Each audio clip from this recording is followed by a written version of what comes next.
அசுரர்கள் சுக்கிராச்சாரியாரிடம், "இவன் எதிரணியை சேர்ந்தவன். சஞ்சீவினி ரகசியத்தை தெரிந்து கொள்வதற்காகத்தான் உங்களிடம் வந்திருக்கிறான். பேசாமல் இவனை இப்போதே கொன்றுவிடுவோம்" என்று எச்சரிக்கை செய்தார்கள். சுக்கிராச்சாரியார் அமைதியாக, "இந்த பிள்ளை நமக்கு எந்த துன்பமும் ஏற்படுத்தவில்லை. என்னுடைய சிஷ்யனாவதற்கு தேவையான தகுதியும் இவனிடம் இருக்கிறது. நான் மறுக்க இயலாது" என்றார். தகுதியுள்ளவர்கள் கற்றுக்கொள்ள விரும்பினால் அதை மறுக்கக்கூடாது என்பதே அன்றைய தர்மமாக இருந்தது. கச்சனை சிஷ்யனாக சுக்கிராச்சாரியார் ஏற்றுக்கொண்டார்.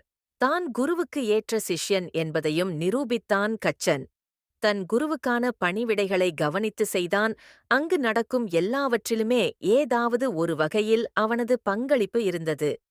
சுக்கிராச்சாரியாருக்கு தேவயானி என்று ஒரு மகள் இருந்தாள். தேவயானியின் பார்வை மெல்ல கச்சனின் மீது விழுந்தது. காதல் வயப்பட்டாள். ஆனால் இந்த இளம் பெண் மீது கச்சனின் கவனம் திரும்பவே இல்லை. அவள் என்ன செய்தும் கச்சனின் கவனத்தை ஒரு க்ஷணமும் தன் மீது திருப்ப முடியவில்லை.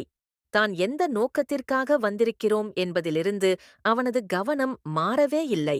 சஞ்சீவினிதான் அவனது நோக்கம் என்பது அசுரர்களுக்கும் தெரிந்திருந்தது.